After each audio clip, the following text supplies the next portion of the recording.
De volgende spreker, Todd Reisz, is architect en schrijver. Hij studeerde architectuur en Engelse literatuur aan de Yale University. Hij werkte bij OMA, het architectenbureau opgericht door Pakhuis. En stelde daar 2 boeken samen, eentje terwijl hij nog werkte en eentje toen hij al voor zichzelf was begonnen, over de stedelijke ontwikkelingen in het Midden-Oosten. Waarom we hem gevraagd hebben is omdat toen OMA begon te werken aan het Midden-Oosten, was een van de eerste vragen, die werd gesteld als opdracht, kunnen jullie een Future City voor ons ontwerpen? En Todd heeft toen een onderzoek gedaan naar wat houdt een Future City nou eigenlijk in. Tegenwoordig werkt hij als zelfstandig onderzoeker en hij schrijft onder andere voor de Huffington Post, met name over het Midden-Oosten en de stedelijke ontwikkeling, zowel in een historisch perspectief als hedendaagse ontwikkelingen daar. En daarna gaat hij ons meenemen.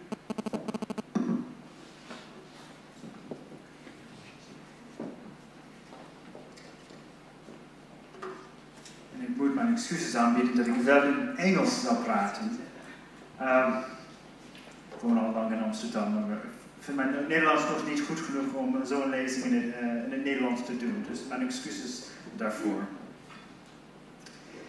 Yes, so first of all, thank you to Inspiring Cities and especially to Marika for inviting me to talk today.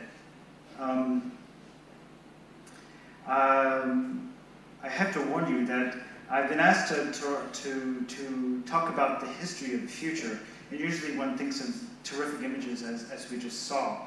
However, I've limited my images quite severely. I hope you're okay with that. I guess part of the reason why I've done this is that oftentimes discussions of the future is we quickly get caught up in images that seem so fantastic.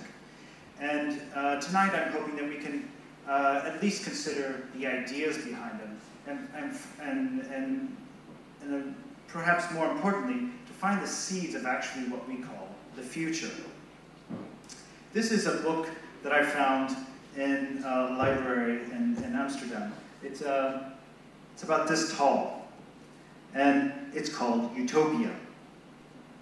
It's a book by Sir Thomas More, who wrote the book in about 1512, I think.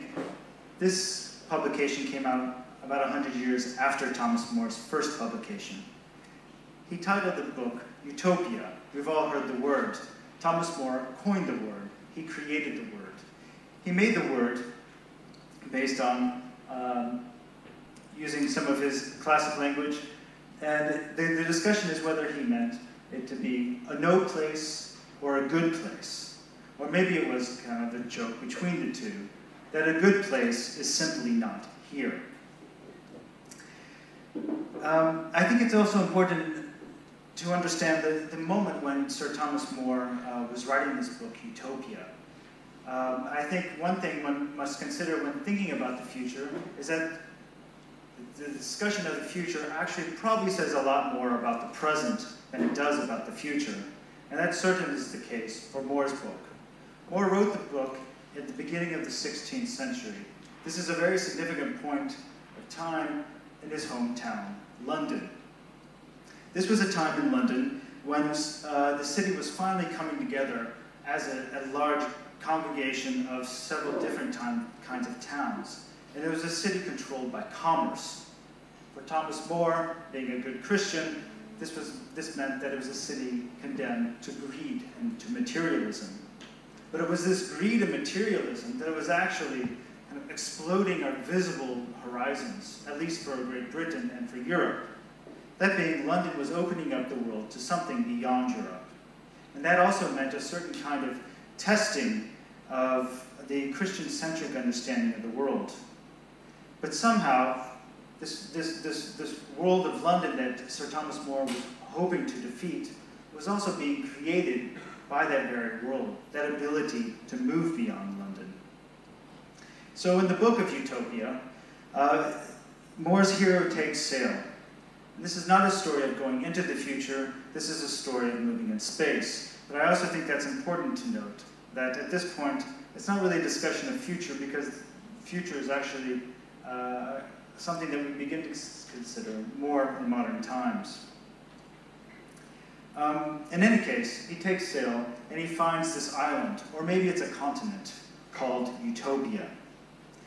Thomas More, in this book, does not design the city, but he offers a clear set of rules of how it works. And somehow, and strangely, everyone on this island or continent seems to share a remarkably similar set of values. It's also the case that every city on the island looks exactly the same. Each city has almost the exact same number of people, and each of the households within those cities are also very much the same. There is no private ownership of land or even of belongings. Healthcare is free, hospitals are free, and it remains consistently unclear if this place of good, this place of happiness, is a result of laws or of actually coming from within the people. I think this is a very important point. Thomas More is trying to show us that actually the goodness and advancement comes from a feeling from within. That actually at some point one doesn't know the difference between what the outside world tells us what to do and what we think we should do. There is no focus on physicality of these cities, and I think that's a very smart trick of More's. As I said, every city on this island is exactly alike. The physical settings which might make life unfair, for instance, if I'm living in a nice, airy place with nice buildings, I have an easier life, rather than you, say, living in a more cramped, more dense place. Everything is suddenly the same. Everything is neutralized, and therefore the focus is once again on the self. That is, that betterment and happiness are found within. And that's not the case for London, of course. But unfortunately, More is never able to escape London to Utopia. He was born there, and as we all probably know, he was condemned to be executed there. This all has to do with the business with Henry VIII and his many wives, and this one being Anne Boleyn. This is from his execution statement, and I think it's rather ironic. He said that it says that he, being Thomas More, should be carried back to the Tower of London, so back into the center of this horrible, dirty city, and from thence drawn on hurdle through the city of London. And then he should be cut alive, down alive, his privy parts cut off, his belly ripped, his bowels burnt, his 4 quarters sit up over 4 gates of the city, and his head on the London Bridge. Basically, the man who detested London was going to be smeared across its streets. King Henry VIII, for his fortunate to Thomas More, spared him this poetic death, and he was merely beheaded. Now I'm going to skip about 300 years and go to this man, Ebenezer Howard.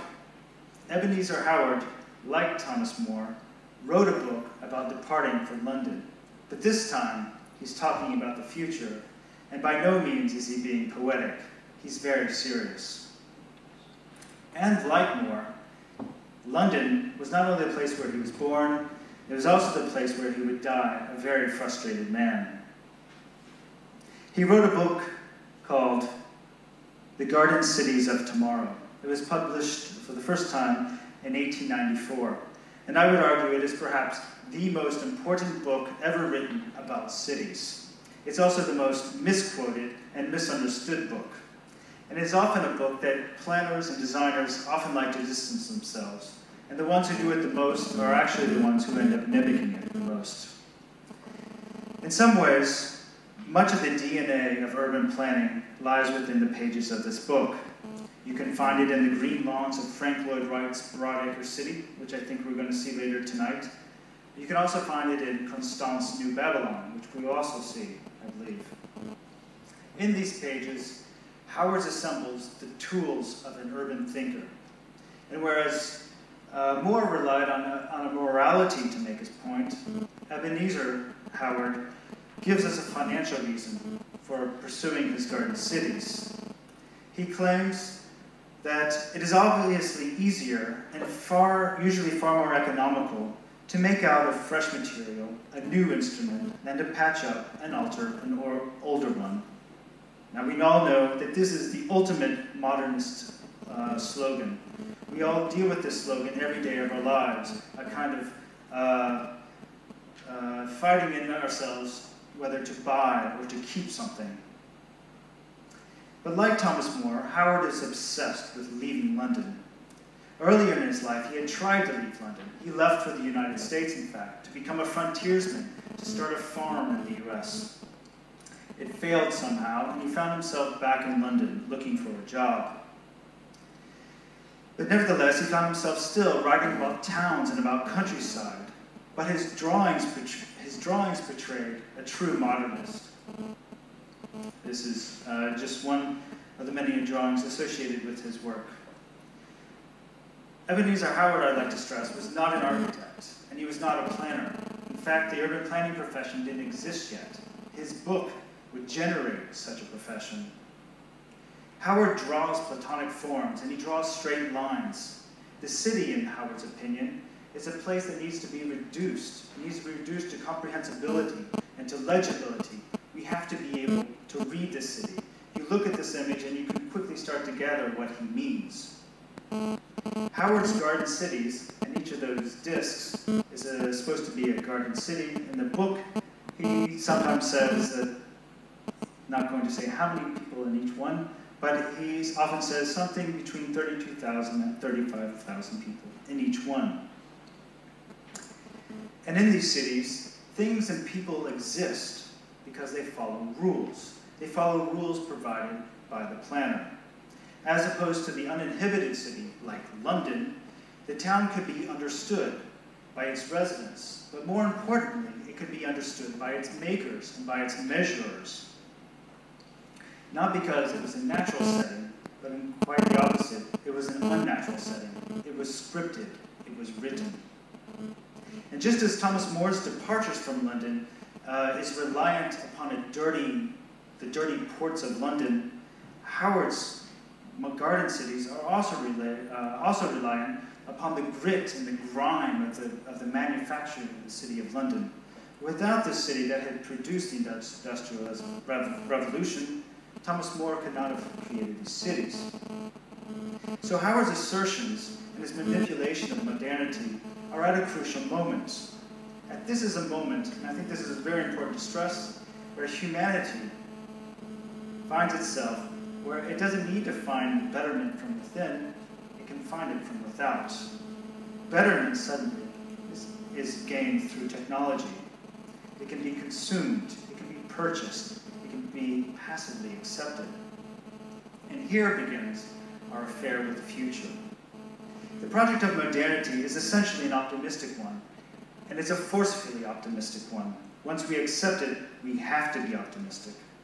Modernity is belief that it's a belief in things, and in things that will get better. We simply have to believe in technology. Technological advancement at this time had allowed a generation to see that so much can happen within a lifetime.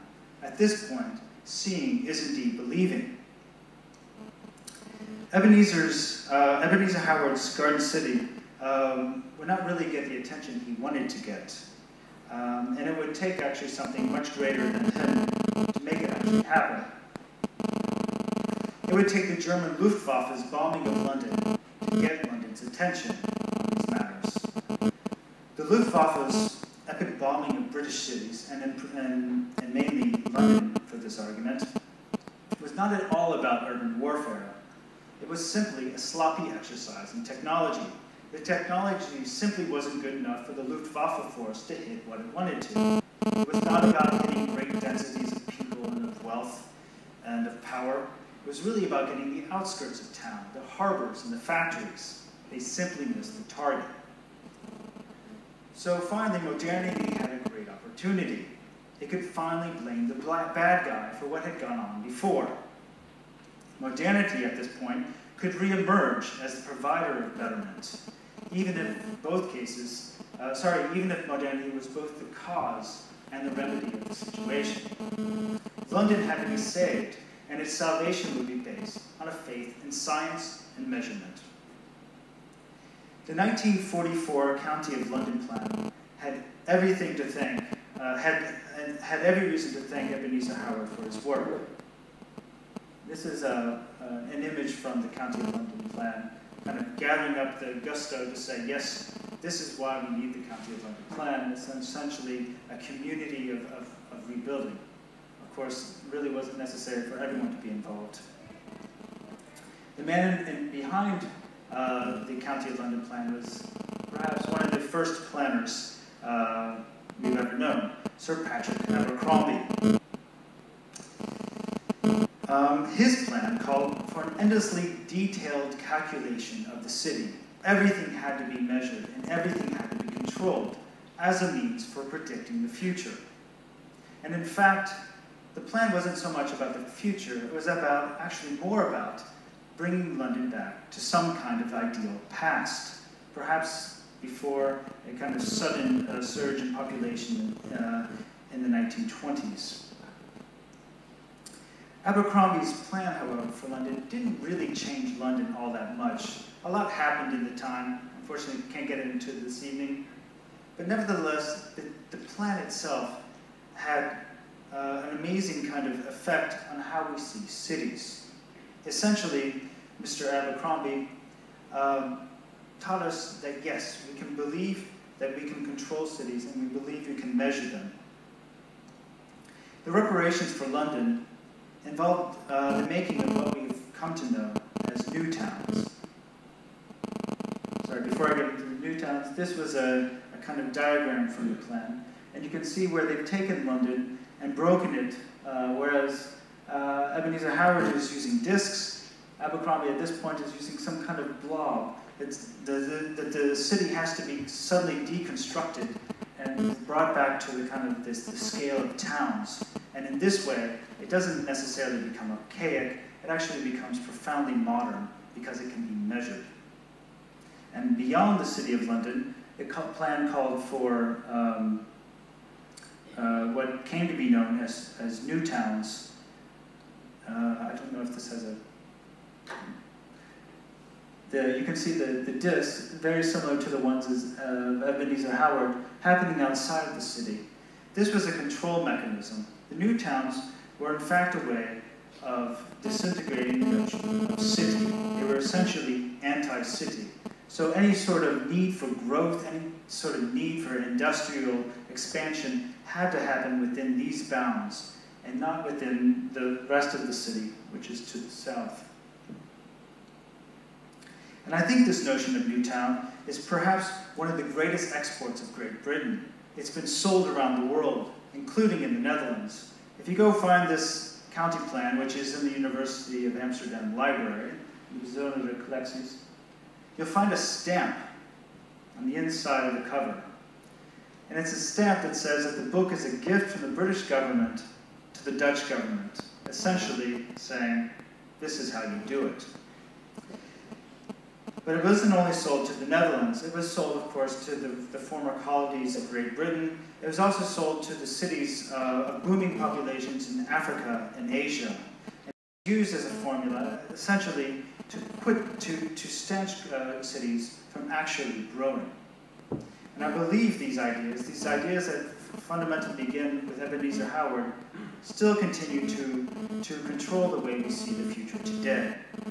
As I've mentioned, I've reduced the number of images. I'm not showing these kind of outrageous, this is an image in the county plan of a new town. You get the idea, everything can easily be measured. You can kind of control who's going in and out of these towns. But I said I wasn't going to be showing too much these notions and looking at why these kind of exciting and things we just love to look at and kind of get sucked into. But I'm hoping maybe that as we're watching more of the videos today, that you'll start to look at these and maybe see them in another way. And that is that they're all about control. And they're also about authorship. So that the city has become a place, an urban environment has become a place that we can comprehend. And as soon as we can comprehend it, then I would argue that it's no longer a city. So oftentimes we look back at the past and then the way that our cities were kind of envisioned for the future, and we can say, wow, what creative things people did back then. And look at us now, we're so complacent. We don't really think in this way. We don't write manifestos. We don't make gigantic projects. But I would argue that these projects, and I have a few more here, are actually very much against the notion of city. They're somehow always taking us away from the city, whether they're taking us into the water or into the sky. And this one, which we'll see today, I think is a fascinating project that, you know, the author of this project was all about the idea of humans being able to decide what they do and being free from work no matter. But it's actually a lifting, a physical lifting of the entire society from the earth, from the actual place where cities began. And in all of these, there is an issue of legibility, of readability. The creator's setting up a scenario, a stage set, that we as viewers can immediately see in an image, be it a still image or a moving image. But in essence, it's a trick. The spaceship city, the city in the air, the city on the water, the garden city. They're all cities of rules. And more severely, they're all prescribed relationships of how we might relate to one another in these new cities. And I like to think that the reason that we never bought them was because of that, simply because they're too simple. The last one I'll show is one from 1972 by Super Studio. I think this was one where finally the city itself completely disappears and is kind of, let's say, replaced by this abstract grid that can be found across the entire Earth's surface. The city's disappeared, and all that's left is a kind of minimally intrusive use of technology. Coincidentally, the following year after this project begins is the oil crisis of 1973, which, as we all know, stunts Western economic growth and, of course, urban development.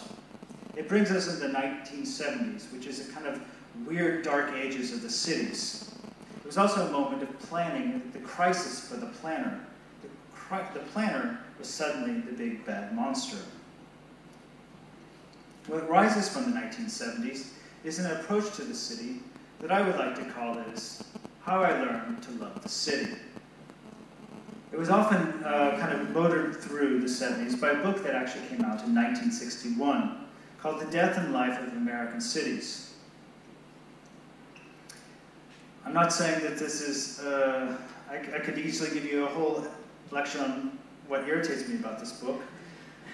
But I'd have to say that this is also one of the most influential books on how we've kind of come to see the city. And I think in certain ways it's been seen as a kind of a symbol of the doing away with the plan, of the doing away with the great vision. But it was also a story about starting to understand and appreciate the grit of the city, understanding that the city's negative things are also the things that we sometimes need to have. And with Jane Jacobs, there also kind of came another kind of series of, I realize I'm sticking to English language books, but nevertheless, Richard Sennett, who was here in Amsterdam last year, and also a writer named Jonathan Rabin. And they started to show us a city of the now, let's kind of keep our feet on the ground, so to speak. And suddenly, living in the city became a means of improvement of the self. The purpose of living in the city suddenly became to live in the city. We live in the city as an end in itself. And that's where I think we kind of are today. After decades of trying to control cities, of trying to denude them, to depopulate them, to propose alternatives, we suddenly find ourselves where the oil crisis found us. We're looking at our cities and wondering what to do with them. The last mark in my timeline this evening is a book that came out last year with no modest title, Triumph of the City. It is by no means a highly original book. In fact, it's quite a fashionable book. You have an economist telling us about cities. And we all love to listen to economists because they remain objective with facts and figures. But he gives us some convincing data, and he tells us that we can surely love our cities. It's quite a remarkable subtitle, isn't it? How our greatest invention, we did it, makes us richer, smarter, greener, healthier, and happier. So the city, which was once feared, once despised, is now praised with absolutely no touch of irony. Our cities, it seems, make us smarter and richer, and they are an elixir which we didn't realize we had for the last several centuries. At least in the West, and I should have said this at the beginning, I'm only talking about cities in the West at this point, especially only cities that have a kind of economic history like London's, so Amsterdam fits. But at least in the West, we've suddenly found ourselves with a new relationship with modernity. And that is, the future is not so much anymore about how mankind will change environments. It's more about how mankind will arm himself for changing environments. So whereas modernity once provided external solutions to help solve our problems, to make us better people, it has actually now found a way to provide those modern solutions so that we can return to ourselves. The information age, as it's called, has brought us back to a belief, a celebration, even an obsession with self-betterment. So whether that's done through your cell phone, whether you're through your iPad, or your laptop, I'll leave that up to you. But thinking about the future and planning for it, it used to be about the individual's departure from the city, what Ebenezer Howard wanted to do, what Thomas More wanted to do. But today, thinking of the future is more about the departure from the undesirables from our cities. In other words, NIMBY, not in my backyard. My backyard will remain, the undesirables will leave. The city is the creative, the city is the wealthy, the city is the productive, it's the just and the sustainable, it's the clean. We think that being highly mobile, with a laptop in tow, and a belief in the almighty Wi-Fi, we find ourselves smart citygoers. We're smart, we're kinetic, we're sustainable, and we're unpolluting. This is all, of course, a fiction much greater than Thomas More's fiction, but that's another lecture. One could say that the reason we don't dream, or the reason why we don't design the future anymore, is that we simply do not need to, as long as we are comfortable. We may not want to envision our cities changed anymore, but at least we don't want to leave them anymore, right? I'm kind of being sarcastic here, but I'm also not really happy with this change, that the city has become the realm of the self. But as I think most of you will agree with me, we all partake in it, and we therefore approve of it.